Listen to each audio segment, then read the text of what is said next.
E hoje o Metrópolis entrevista o senador e agora vice-presidente da CPI da Covid, Randolfo Rodrigues, da Rede. Tudo bem, senador?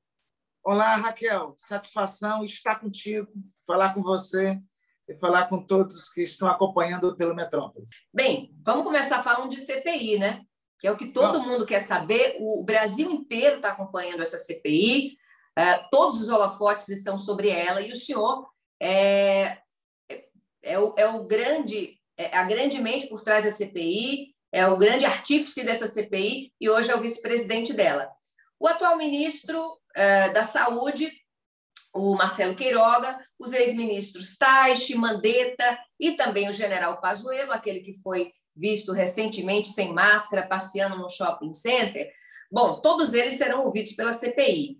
E eu pergunto qual é a expectativa dos senhores, do senhor em especial, sobre esses depoimentos, que respostas eles devem dar para essa questão da pandemia.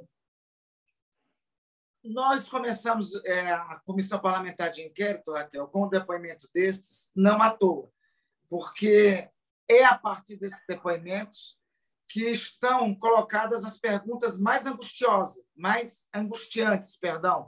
não somente para os membros da CPI, mas eu diria, a essa altura, para todos os brasileiros. Vejam, Raquel, nós estamos vivendo uma tragédia sanitária sem limites. O Brasil é o segundo país do globo que mais mata por Covid-19.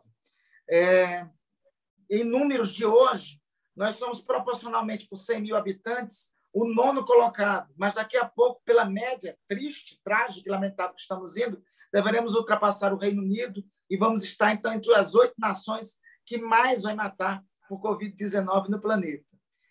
Além disso, nós temos dimensão do que isso representa. 2 semanas de cada 10 humanos que morriam por Covid-19 no planeta, 3 eram brasileiros. Isso com o nosso país tendo 2,7% da população do mundo, né? Então, a pergunta primeira, como nós chegamos até aqui? O que os ex-ministros fizeram para evitar que nós chegássemos até aqui e o que o atual ministro está fazendo para nos tirar daqui, desse atoleiro sanitário? Segundo, aquisição de vacinas. Se nós tivéssemos tido as 70 milhões de doses da Pfizer, hoje, quando eu falo com você, chegaram ao Brasil as primeiras 1 milhão de doses da Pfizer. Chegam com atraso de 4 meses. Quantas vidas poderiam ter sido evitadas se essa vacina tivesse aqui conosco desde dezembro? Porque nós não a tivemos. Qual foi a política de aquisição de vacinas? Mesmo agora chegando as vacinas da Pfizer, elas só vão chegar nas capitais. Por quê? Porque não foi priorizado a aquisição dos freezers para esse tipo de vacina para as cidades do interior do país. Por que faltou esse planejamento? A outra indagação que eu considero fundamental: quais as medidas sanitárias que foram tomadas para impedir esse caos sanitário? Quais as campanhas de comunicação que as gestões anteriores do Ministério da Saúde tomaram? Quais as campanhas para a utilização de máscaras, que inclusive o atual ministro da Saúde diz concretamente que é muito mais eficaz, que é tão eficaz quanto a vacina, melhor dizendo. Quais foram as ações do governo federal de março, quando o vírus chegou aqui, até agora? Então, essas são algumas das indagações que permeiam, eu diria, Raquel, não somente a esta Comissão Parlamentar de Inquérito, mas eu acredito que são indagações de todos os brasileiros. Porque, veja, Raquel, em números de hoje, são mais de 400 mil. Mas vamos além de números. São os nossos amigos, primos, irmãos, irmãs, pai, mães, tios, tias. Quantos destes poderiam ainda estar conosco? Segundo dados da Fundação Getúlio Vargas, são quase 80 a 90 mil. Esses 80 a 90 mil poderiam ser um destes que está fazendo falta hoje às nossas vidas. É verdade. Senador Randolfo, também está prevista a oitiva na CPI do presidente da Anvisa. A gente viu que, recentemente, essa semana mesmo, houve uma decisão da Agência Nacional de Vigilância Sanitária para barrar a Sputnik V, a vacina russa. E isso acabou dividindo opiniões, tanto no Brasil quanto no mundo inteiro. Eu pergunto o seguinte, senador, a recusa desse imunizante russo vai ser tema também da CPI da Covid? Raquel, inevitavelmente, precisa ser. Aliás, eu diria, além disso, nós sabemos que houve um atraso para o autorizo da Coronavac, ainda em dezembro do ano passado. Nós queremos saber quais os critérios que a Anvisa adotou. O atual presidente da Anvisa foi visto, são cenas públicas, em vários momentos, junto com o presidente Jair Bolsonaro, em aglomerações, em Brasília, na primeira onda da pandemia, sem máscaras. É necessário perguntar se o que ele considera desse tipo de comportamento, desse tipo de procedimento. Além disso, toda a política de vacinas. Eu respeito e muito os técnicos da Agência Nacional de Vigilância Sanitária, mas é necessário sabermos se a Anvisa não está atuando em tempos de guerra como se fosse tempos de paz. Por que isso é importante? Porque são circunstâncias muito distintas. Imagine se, durante o bombardeio da Luftwaffe nazista sobre Londres, o Churchill, para organizar a reação da Real Força Aérea, necessitasse priorizar as aeronaves que teriam as melhores condições de enfrentamento. Para fazer a reação ao bombardeio sobre Londres, o Churchill mobilizou todas as aeronaves que tinham no solo. Vou mais adiante, já que eu estou fazendo analogia com a Segunda Guerra. Para resgatar os soldados em Dunkerque, quando eles estavam sitiados pelos nazistas, a Real Marinha Britânica, mobilizada por Churchill, mobilizou todos os pescadores da Grã-Bretanha. Isso foi possível resgatar mais de 200 mil homens, que depois desembarcaram na Normandia, no dia D. Tempos de guerra não podem ser tratados como se tempos de paz fossem. Então, repito, respeito os técnicos e o trabalho da Agência Nacional de Vigilância Sanitária, mas é necessário saber se a régua que está sendo adotada é régua de tempos de paz ou é régua de tempos de guerra. Senador, essa semana o jornal o Globo acabou revelando que alguns requerimentos apresentados pelos senadores governistas, eles foram redigidos, na verdade, dentro do Palácio do Planalto, pasmem. Durante a sessão da CPI, o senhor disse que era uma intervenção indevida do Palácio do Planalto dentro do Poder Legislativo, dentro do Senado Federal. E eu pergunto, pode render alguma punição a esses parlamentares ou eles podem ser livremente pautados pelos investigados? Raquel, bom, primeiro há uma constatação, Raquel. Se metade do esforço que o governo federal, que o governo do presidente Jair Bolsonaro está fazendo contra essa CPI tivesse sido concentrado no enfrentamento à Covid-19, eu acho que nossa tragédia era bem menor. E está evidente que há um esforço enorme. E todos os esforços até agora atabalhoados e atrapalhados. Olha, Raquel, até agora eu nunca vi tropa de choque mais atrapalhada que essa. Primeiro, tentaram retirar a assinatura do CPI. Perderam. Depois, tentaram atrasar a CPI. Não conseguiram. Depois, tentaram impedir o relator da CPI com uma liminar, que eu, inclusive, denominei de liminar cloroquina, precoce, sem eficácia comprovada e agora com consequências imprevisíveis. Para aqueles e sem fundamentação, né, senador? Liminar cloroquina, precoce, sem eficácia, e vai ter consequências para tantos. Então, erraram nisso tudo. Aí agora essa atrapalhada final. Eles não se deram nem ao trabalho de fazer nos seus gabinetes requerimento de convocação. Encontraram, eram requerimentos de convocação claramente para obstruir e atrapalhar a abordagem da Comissão Parlamentar de Inquérito, trazendo charlatões que defendem tratamento eficaz sem eficácia comprovada, tratamento ineficaz para o enfrentamento da pandemia e que não tem a ver com o objeto do inquérito, né? Não tem a ver com o objeto da comissão parlamentar de inquérito. Mas, Raquel, nós não vamos cair nas provocações. Eu acho que tudo que querem é desviar, é atrasar o funcionamento da CPI, desviar o foco da instalação da CPI, tentar organizar manobras dispersivas, dissuatórias. Então, nós não podemos... nós já sabemos como estão jogando, já sabemos, e eu acho, inclusive, lamentável esse tipo de obstrução, porque uma coisa, Raquel, obstrução parlamentar é legítima. Agora, obstrução parlamentar para impedir a investigação da morte de mais de 400 mil brasileiros, olha, é um pouco demais. Os colegas que assim estão tentando devem colocar a mão na consciência, porque eu sei que a história é mestra da vida e a história é implacável. Quem, nesse momento, se comporta desta forma. As interferências ou tentativas de interferências do governo federal devem seguir? Eu não tenho dúvida que seguirão, porque veja qual é o foco, Raquel, da ação do governo. É dispersar a investigação, é confundir, é obstacularizar. Você viu duas sessões da CPI, antes de começarmos, a gente já sabe que tem uma questão de ordem deles. E sempre uma questão de ordem para tumultuar os trabalhos. É o que eu estou dizendo.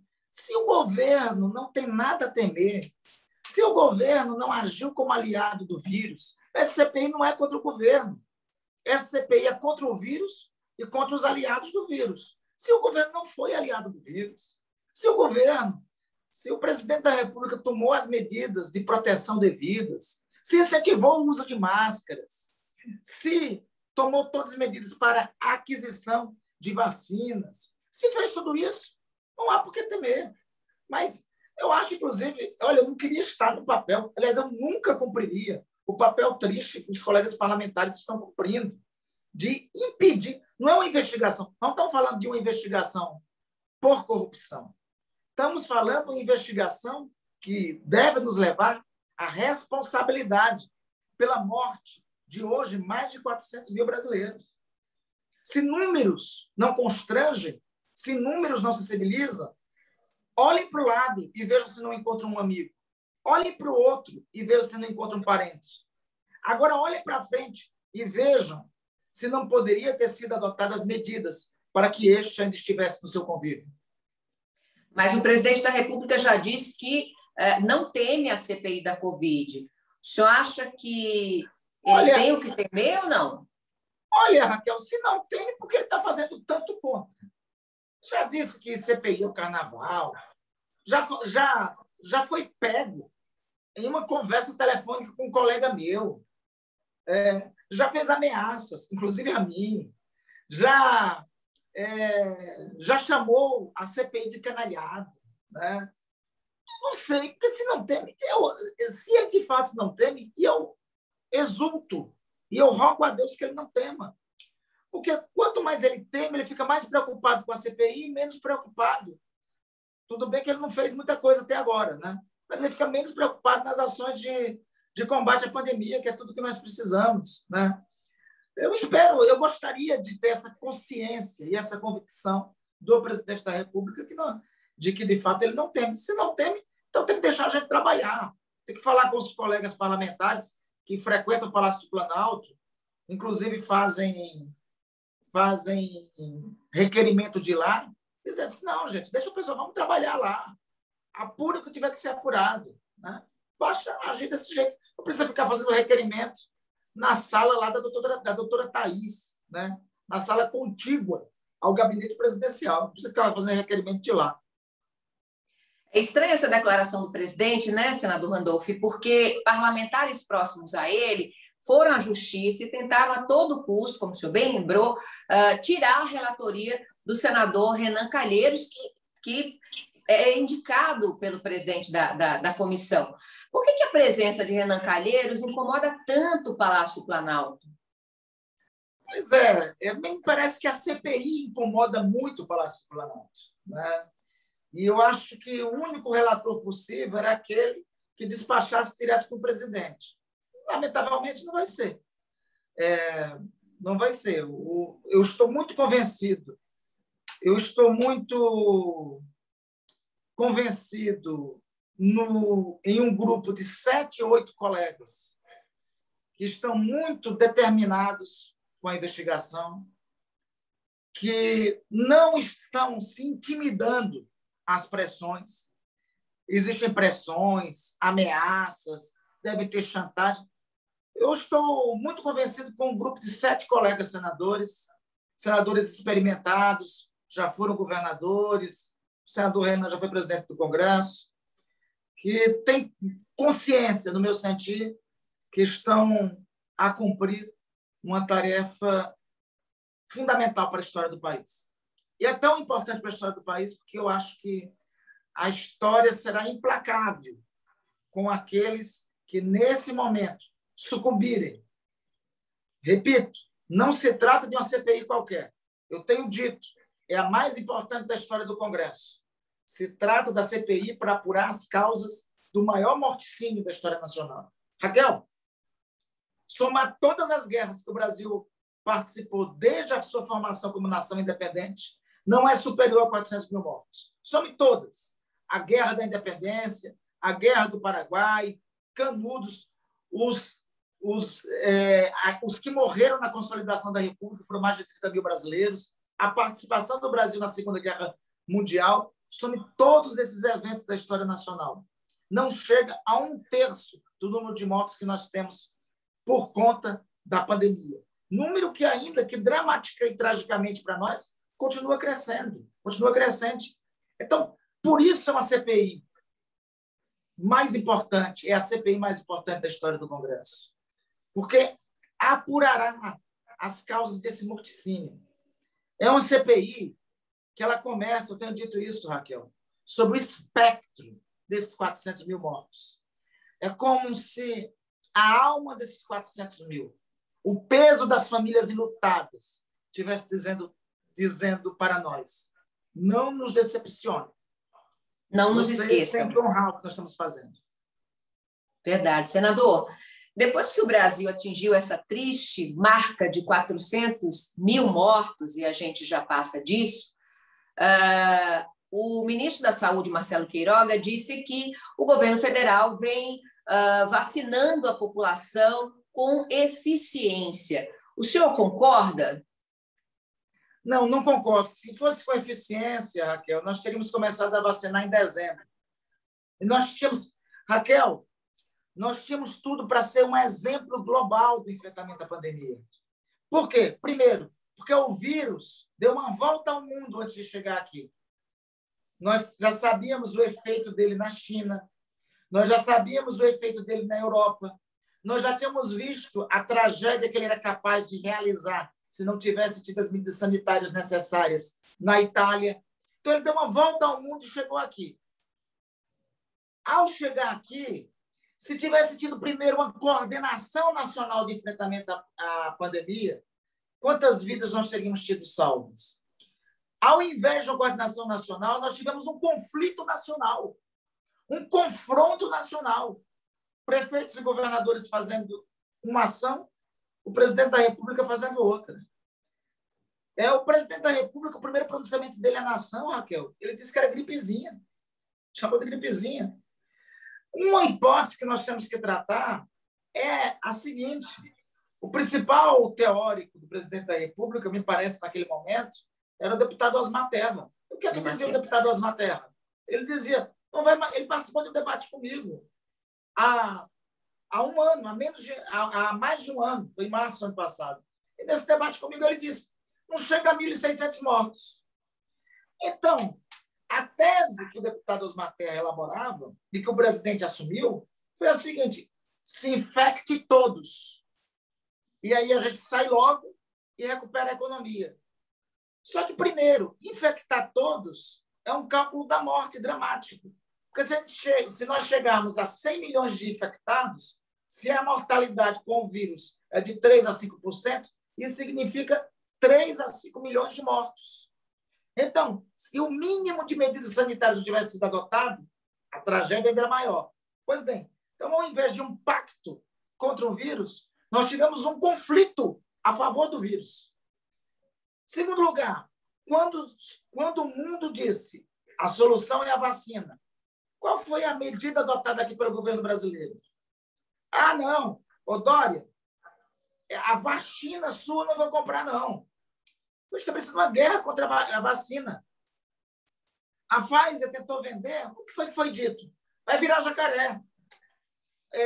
Raquel, o Brasil, eu e o senador Rodrigo Pacheco, presidente do Senado, tínhamos que fazer uma lei para a responsabilidade civil por efeitos adversos das vacinas da Pfizer, da Janssen e tantas outras. Lei hoje 14.125. Se nós não tivéssemos feito essa lei, hoje o Brasil não estaria recebendo 1 milhão de doses da Pfizer. Nós vamos ter 100 milhões de doses da Pfizer, 38 milhões de doses da Janssen, devido a essa lei. Eu lembro, essa lei foi elaborada no dia 20 de fevereiro e teve a participação do presidente do Senado, junto conosco. Eu lembro quando nós reunimos com os executivos da Pfizer e da Janssen. O presidente do Senado olhou para mim e disse: agora eu tenho que convencer o ministro Pazuello.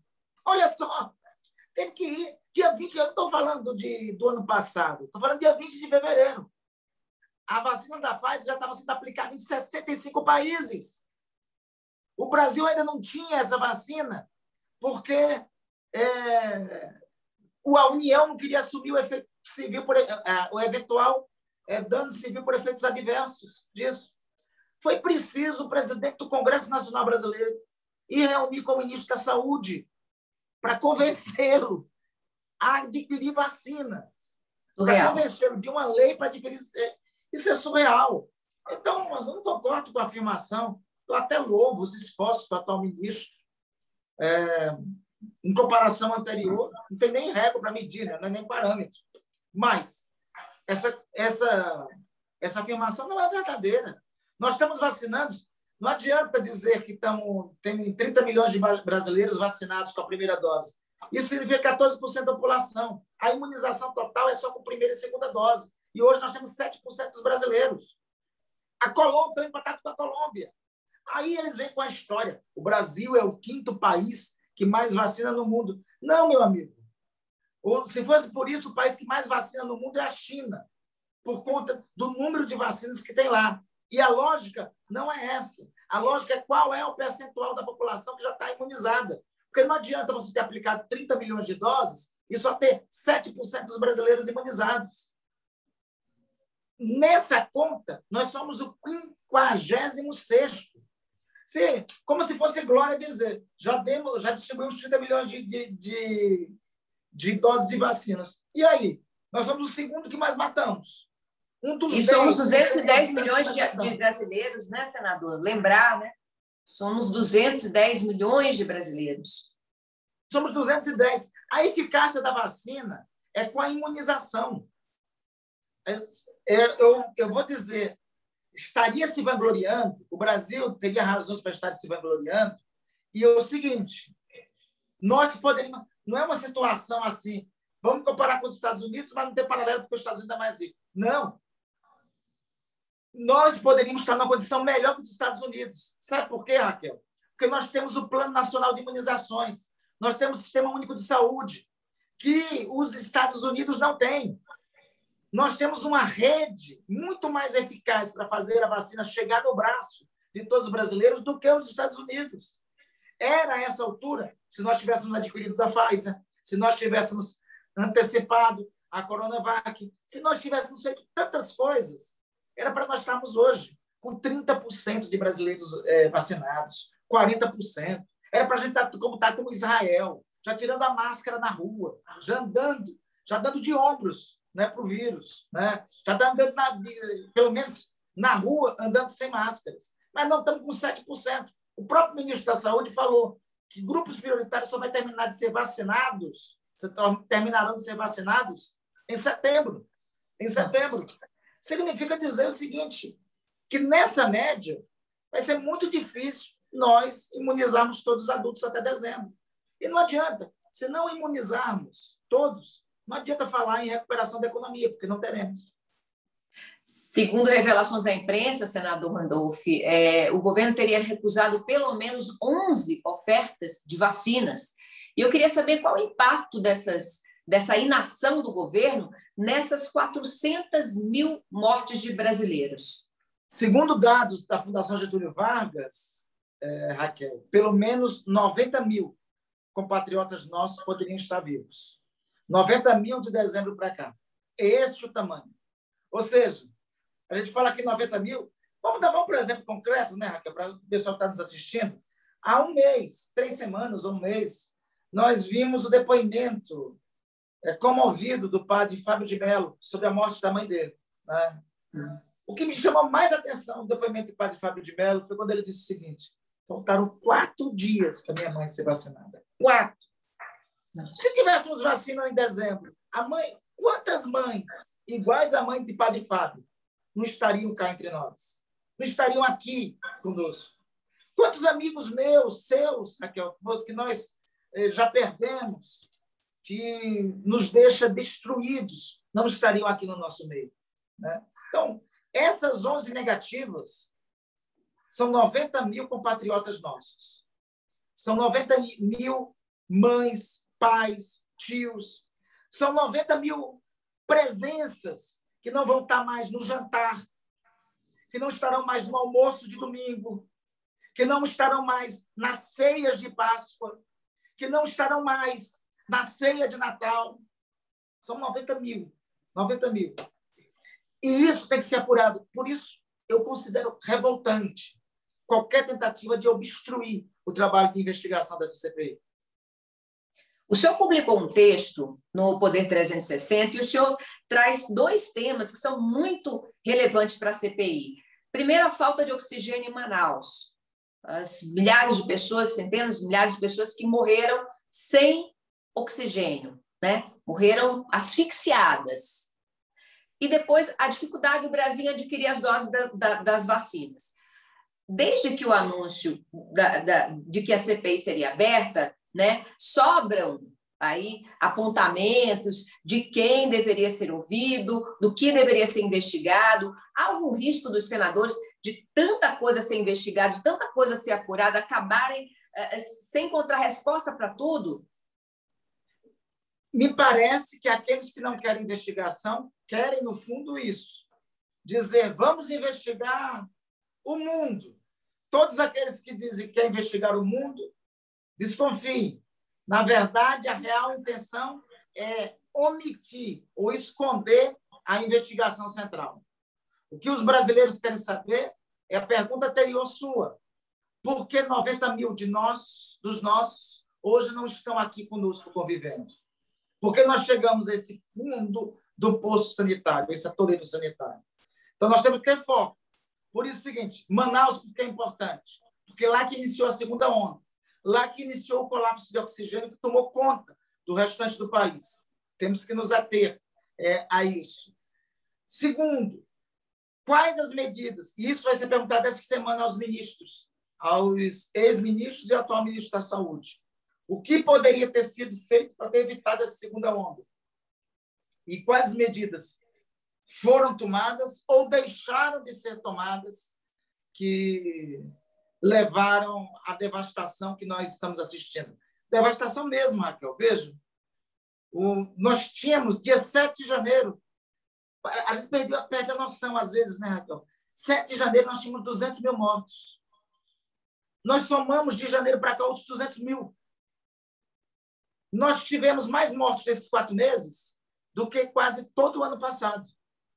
Então, houve uma clara negligência para essa segunda onda devastadora sobre as famílias brasileiras. E há quem fale em uma terceira onda, não é, senador? E se atrasarmos a imunização, eu acredito na ciência. O que os cientistas dizem é que se nós atrasarmos a imunização, dramaticamente, tragicamente, teremos. Por isso é o desespero por vacina, por isso que é o seguinte, a CPI também tem que cumprir um papel em tentar pressionar para ter vacinas, tem que ter resposta da Anvisa, pressionar a Anvisa, que ela não pode retardar tanto, demorar tanto, com a chancela eu autorizo para novos imunizantes que estão propostos, que são propostos. Enfim, por isso que a CPI também é uma medida sanitária. Sim, e urgente. O Amapá, que é o estado do senhor, tem sofrido muito com a escassez de vacinas contra a Covid. O senhor acha que falta critério na distribuição das pouquíssimas doses que nós temos? Eu acho que faltou critério para muita coisa, Raquel. Por exemplo, é alegado que teve muito dinheiro distribuído para estados e municípios, né? Eu não quero descartar, de fato houve. Até menos por conta do governo federal, mas por conta do Congresso. O Congresso aprovou, ano passado, uma ajuda emergencial, né, para estados e para municípios. Só que um dos temas que nós queremos investigar na CPI são os critérios para a distribuição desses recursos. Porque o relatório do Tribunal de Contas recente mostra que estados que tinham uma quantidade maior de casos acabaram, e foi o caso do meu estado, acabaram recebendo recursos abaixo do que deveriam receber, né? Eu acho que aí tem também uma incompetência geral, que não é só do Ministério da Saúde. Tem incompetência na aquisição de vacinas, na distribuição, e me parece também na ponta, em muitos estados, é o que eu acredito que ocorre no meu, pode estar ocorrendo também um atraso para que as vacinas cheguem nos braços dos brasileiros.